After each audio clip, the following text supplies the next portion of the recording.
ଗପ ଅମୃତରେ ବିକ୍ରମ ବେତାଳ ଗପ ଭଲ ପାଇବା ପାଇଁ।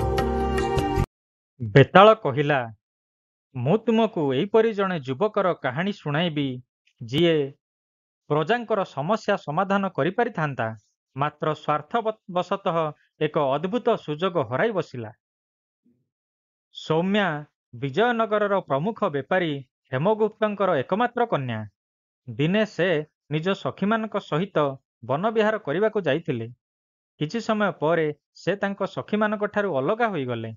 ତାପରେ ଏକ ପୁଷ୍କରିଣୀରେ ପଦ୍ମ ଫୁଟିଥିବାର ଦେଖି ତାହା ତୋଳିବାକୁ ମନ ବଳାଇଲେ। ପୁଷ୍କରିଣୀରେ ପାଦ ଖସିଗଲା ଓ ପାଣିରେ ଖସି ପଡ଼ିଲେ। ସନ୍ତରଣ ଜଣା ନଥିବାରୁ ଓ ପାଣି ଗଭୀର ଥିବାରୁ ସେ ଡୁବି ଯାଉଥିଲେ। ଏହି ସମୟରେ ସେହି ବାଟ ଦେଇ ଯାଉଥିବା ସାତ୍ୱିକ ନାମକ ଜଣେ ଯୁବକ ଏହା ଦେଖିପାରିଲେ ଓ ତୁରନ୍ତ ଜଳକୁ ଲମ୍ଫ ପ୍ରଦାନ କରି ସୌମ୍ୟାଙ୍କ ପ୍ରାଣ ରକ୍ଷା କଲେ। ସାତ୍ୱିକ ନିକଟସ୍ଥ ଗ୍ରାମର ବାସିନ୍ଦା ଥିଲେ। ଦୁହିଁଙ୍କ ମଧ୍ୟରେ ପରିଚୟ ହେଲା। କେତେଦିନ ପରେ ଏହି ପରିଚୟ ପ୍ରେମରେ ପରିଣତ ହେଲା। ଦିନେ ସାତ୍ୱିକ ସୌମ୍ୟାଙ୍କ ପିତା ହେମଗୁପ୍ତଙ୍କୁ ସାକ୍ଷାତ କରି ନିଜର ପ୍ରେମ ସମ୍ପର୍କରେ ଜଣାଇଲେ ଓ ସୌମ୍ୟାଙ୍କୁ ବିବାହ କରିବାକୁ ନିବେଦନ କଲେ। ବିବାହ କରିବାକୁ ହେଲେ କେତେଗୁଡ଼ିଏ ଯୋଗ୍ୟତାର ଆବଶ୍ୟକତା ରହିଛି। ମୋ ବିଚାରରେ ମୋ କନ୍ୟାକୁ ବିବାହ କରିବା ପରି ଯୋଗ୍ୟତା ତୁମର ନାହିଁ। ତୁମେ ଏବେ ଯାଇପାର। ହେମଗୁପ୍ତ ଏହିସବୁ କଠୋର ସ୍ୱରରେ କହିଲେ। ସାତ୍ୱିକ ପ୍ରଶ୍ନ କଲା, ମହାଶୟ, ସେହି ସବୁ ଯୋଗ୍ୟତା କ'ଣ ଯାହା ମୋ ପାଖରେ ନାହିଁ? ଗୋଟିଏ ଯୋଗ୍ୟତା ତୁମର ନାହିଁ। ସୌମ୍ୟା ମୋର ଏକମାତ୍ର ସନ୍ତାନ। ତାକୁ ଯିଏ ବିବାହ କରିବ ସିଏ ମୋର ସବୁ କାରବାରର ଉତ୍ତରାଧିକାରୀ ହେବ। ବେପାର ବଣିଜରେ ଦକ୍ଷତା ବିବାହ କରିବାର ପ୍ରଥମ ଯୋଗ୍ୟତା ହେବ। ମୁଁ ଏହିପରି ବ୍ୟକ୍ତିକୁ ଜାମାତା କରିବାକୁ ଚାହେଁ ଯିଏ ବେପାର କୌଶଳ ଜାଣିଥିବେ। ମୋର ଜଣେ ଘନିଷ୍ଠ ବନ୍ଧୁଙ୍କ ପୁତ୍ର ଉଦୟଙ୍କୁ ମୁଁ ମୋର ଜାମାତା ଭାବରେ ମନୋନୀତ କରିଛି। ତାଙ୍କ ସହିତ ମୋର କନ୍ୟାର ବିବାହ ଅନୁଷ୍ଠିତ ହେବ। ଏହି ସମୟରେ ସୌମ୍ୟା ସେଠାରେ ପହଞ୍ଚିଲା। ସେ ତାର ପିତାଙ୍କ କଥା ଶୁଣି ସ୍ତବ୍ଧ ହୋଇଗଲା। ସାତ୍ୱିକଙ୍କୁ ପ୍ରେମ କରୁଥିବା କଥା ସେ ପିତାଙ୍କୁ ଜଣାଇଲା। ହେମଗୁପ୍ତ ମଥା ହଲାଇ ସାତ୍ୱିକଙ୍କୁ ନିରେଖି ଚାହିଁଲେ। ଯିଏ ସମର୍ଥ, ଯାହା ପାଖରେ ଦୃଢ଼ତା ଓ ନିଷ୍ଠା ଥାଏ, ସେହିପରି ଲୋକ ଯେକୌଣସି କ୍ଷେତ୍ରରେ ସଫଳ ହୋଇପାରେ। ମୁଁ ଆପଣଙ୍କ ପରି ବେପାରୀ ହୋଇପାରିବି, ଏହା ପ୍ରମାଣିତ କରିଦେଇପାରେ। ସାତ୍ୱିକ ବିଶ୍ୱାସ ଭରା ସ୍ୱରରେ କହିଲା। ତେବେ ଠିକ୍ ଅଛି, ମୁଁ 1,00,000 ଟଙ୍କାର ସାମଗ୍ରୀ ଜାହାଜରେ ବୋଝେଇ କରିଦେବି। ସାଙ୍ଗରେ 10 ଜଣ ଲୋକ ପଠାଇବି। ବର୍ଷକ ମଧ୍ୟରେ ସେହି ସାମଗ୍ରୀ ବିକ୍ରି କରି ତୁମେ ଲକ୍ଷାଧିକ ଟଙ୍କା ଉପାର୍ଜନ କରି ଫେରି ଆସିବ। ଯଦି ଏହା କରିପାର, ତେବେ ମୁଁ ମୋର କନ୍ୟାକୁ ତୁମ ସହିତ ବିବାହ କରାଇବି। ତୁମେ କ'ଣ ଏହି ସର୍ତ୍ତରେ ରାଜି? ହେମଗୁପ୍ତ ପ୍ରଶ୍ନ କଲେ। ସାତ୍ୱିକ ସର୍ତ୍ତ ସ୍ୱୀକାର କଲା। ତା ପରଦିନ ହିଁ ସେ ଜାହାଜ ଧରି ବାହାରି ପଡ଼ିଲା। ସେ ଆରବ ଦେଶରେ ଯାଇ ପହଞ୍ଚିଲା। ସାଙ୍ଗରେ ଆଣିଥିବା ଜିନିଷପତ୍ରକୁ ମନ ଲଗାଇ ବିକ୍ରି କଲା। କେତେ ମାସ ମଧ୍ୟରେ ସେ 20 ଲକ୍ଷ ମୁଦ୍ରା ଅର୍ଜନ କଲା। ତାପରେ ଖୁସି ମନରେ ପ୍ରତ୍ୟାବର୍ତ୍ତନ ଯାତ୍ରା ଆରମ୍ଭ କଲା। 3 ଦିନର ଯାତ୍ରା ପରେ ଜାହାଜ ଏକ ଦ୍ୱୀପ ପାଖରେ ପହଞ୍ଚିଲା। ସାତ୍ୱିକ ସେହି ଦ୍ୱୀପ ପାଖରେ ପହଞ୍ଚିବା ମାତ୍ରେ ନିଜ ଲୋକଙ୍କୁ କହିଲା, ମୁଁ କେବେ ବି ମୋ ନିଜ ଗ୍ରାମ ଛାଡ଼ି ଅନ୍ୟତ୍ର ଯାଇନାହିଁ। ତେବେ ବି ଏହି ପ୍ରଦେଶ ମୋତେ କାହିଁକି ଆପଣାର ମନେ ହେଉଛି। ଲାଗୁଛି ଯେପରି ଏହି ପ୍ରଦେଶ ସହିତ ମୁଁ ଚିରପରିଚିତ। ଆମେ ଜାହାଜରୁ ଓହ୍ଲାଇ ଏହି ପ୍ରଦେଶ ଦେଖିପାରିବା କି? ସାଥୀ ନାବିକମାନେ ସମ୍ମତି ଜଣାଇବାରୁ ସାତ୍ୱିକ 2 ଜଣଙ୍କୁ ସାଙ୍ଗରେ ଧରି ବୁଲିବାକୁ ବାହାରିଲା। କିଛି ଦୂର ଯିବା ପରେ ସେ ଜଣେ ଅତି ବୃଦ୍ଧ ଲୋକଙ୍କୁ ଏକ ଗଛକୁ ଆଉଜି ବସିଥିବାର ଦେଖିଲା। ତା ପାଖରେ ପହଞ୍ଚି ସାତ୍ୱିକ କହିଲା, ଜେଜେ, ଏଇ ପାହାଡ଼ର ସେଇ ଦିଗରେ ଗଲେ ମୋତିନଗର ନାମକ ଏକ ସ୍ଥାନ ଅଛି କି? ବୃଦ୍ଧ ମଥା ଉଠାଇ ତାକୁ ଆପାଦମସ୍ତକ ଚାହିଁଲେ ଓ କହିଲେ, ତୁମେ କିଏ?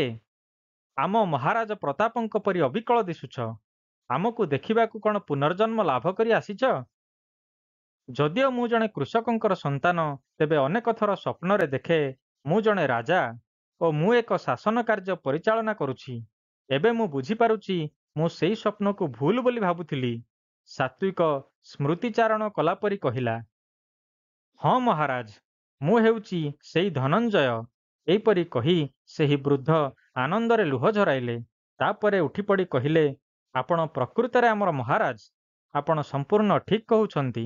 ଆପଣ ମୋ ସହିତ ଚାଲନ୍ତୁ।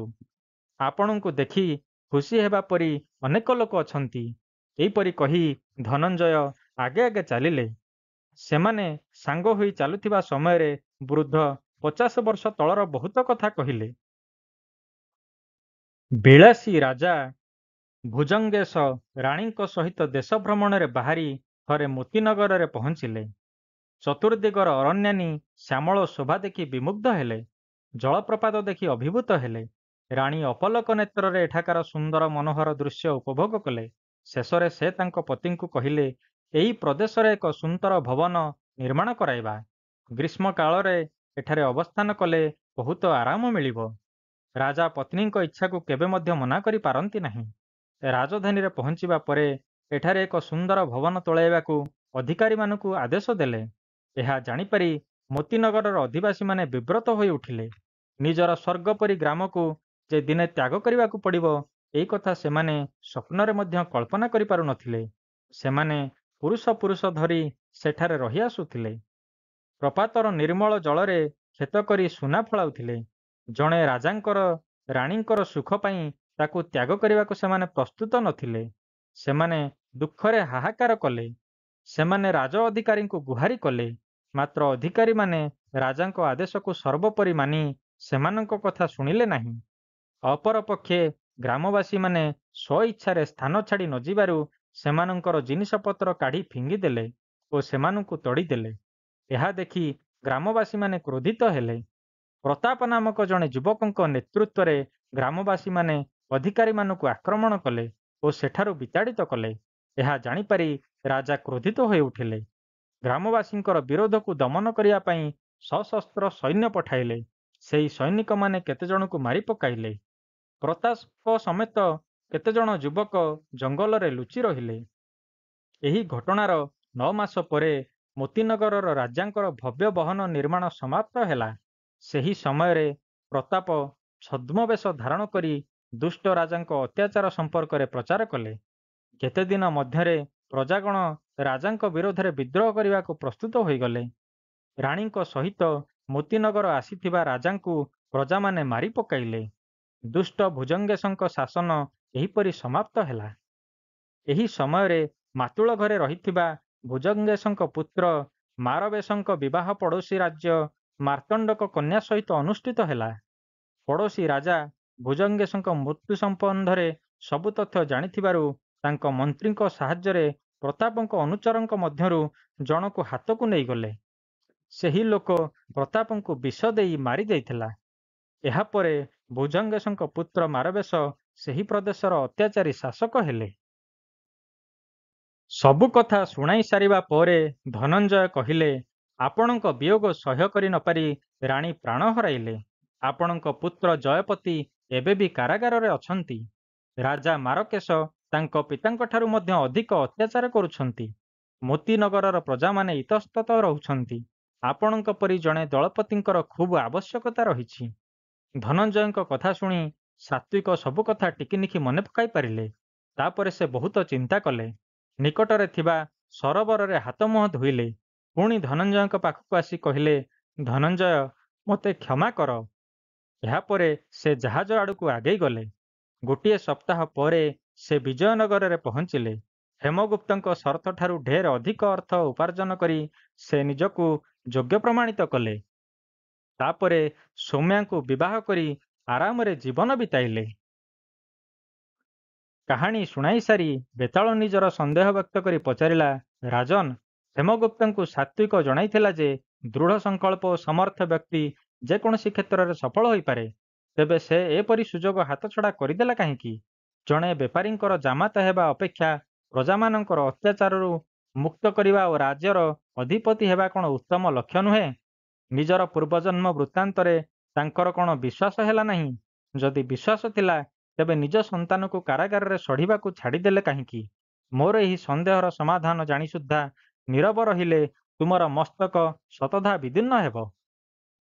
ଏହା ଶୁଣି ରାଜା ବିକ୍ରମାର୍କ କହିଲେ, ଧନଞ୍ଜୟ ବତାଇଥିବା ପୂର୍ବଜନ୍ମର କାହାଣୀ ଉପରେ ତାଙ୍କର ପୂର୍ଣ୍ଣ ବିଶ୍ୱାସ ଥିଲା, କାରଣ ସେ ସ୍ୱପ୍ନରେ ଏହା ଆଗରୁ ଦେଖୁଥିଲେ। କିନ୍ତୁ ସେ ଏହି ଘଟଣାକୁ ନେଇ ବିଶେଷ ପ୍ରଭାବିତ ହେଲେ ନାହିଁ। ମୋତିନଗରର ସାମ୍ପ୍ରତିକ ପରିସ୍ଥିତି ସମ୍ପର୍କରେ ତାଙ୍କୁ ସବୁକିଛି ଜଣା ନଥିଲା। ସେଠାକାର ବର୍ତ୍ତମାନର ଅଧିବାସୀଙ୍କ ସହିତ ତାଙ୍କର ପରିଚିତି ନଥିଲା। ସେ ଚିନ୍ତା କଲେ, ସେଠାକାର ଅଧିବାସୀ ବିଦ୍ରୋହ କରିବାକୁ ଚାହିଁଲେ ମଧ୍ୟ ଅଚାନକ ତାହା ସମ୍ଭବ ନୁହେଁ। ନିଜେ ପ୍ରତାପ ଏକ ବିଦ୍ରୋହ ସଂଗଠିତ କରିବାକୁ 9 ମାସ ସମୟ ନେଇଥିଲେ। ଯଦିବା ସେ କିଛି ସମୟ ନେଇ ବିଦ୍ରୋହ ସଂଗଠିତ କରିବେ, ତେବେ ରାଜା ନିଜର ଶକ୍ତି ବଳରେ ତାକୁ ଦମନ କରିଦେଇପାରିବେ। ସହଜରେ ସେ ଜଣେ ଅତ୍ୟାଚାରୀ ରାଜା। ଏହିପରି କଲେ ସେ ଅଧିକ ଅତ୍ୟାଚାରୀ ହୋଇ ଉଠିବ ଓ ପ୍ରଜାମାନଙ୍କୁ ଅଧିକ ଯନ୍ତ୍ରଣା ଦେବ। ଯଦି ପ୍ରଜାମାନେ ନିଜର ମନୋବଳରୁ ବିଦ୍ରୋହ ସୃଷ୍ଟି କରିବେ, ତେବେ ତାହା ଅଧିକ ପ୍ରଭାବଶାଳୀ ହେବ। ରାଜା ଯେତେ ଶକ୍ତିଶାଳୀ ହେଲେ ବି ତାଙ୍କୁ ଗାଦିଚ୍ୟୁତ କରିଦେଇପାରିବ। ଏହି କାରଣରୁ ସେ ଫେରି ଆସିବାକୁ ସ୍ଥିର କଲେ। ଏହା ବ୍ୟତୀତ ସେ ହେମଗୁପ୍ତଙ୍କୁ ସର୍ତ୍ତ ପୂରଣ ପାଇଁ କଥା ଦେଇଥିଲେ। ନିଜର ପ୍ରେମିକାଙ୍କ ପାଇଁ ଦେଇଥିବା ବଚନ ପୂରଣ କରିବାକୁ ସେ ଅଧିକ ଉଚିତ ମନେ କଲେ। ତେଣୁ ସେ ବିଜୟନଗର ବାହୁଡ଼ି ଆସିଲେ। ଏହିପରି ରାଜାଙ୍କର ମୌନଭଙ୍ଗ କରିବାରେ ସଫଳ ହୋଇ ଶବ ଓ ଶବସ୍ଥିତ ବେତାଳ ଅଦୃଶ୍ୟ ହୋଇଯାଇ ପୁନଶ୍ଚ ବୃକ୍ଷ ଡାଳରେ ଝୁଲି ପଡ଼ିଲା।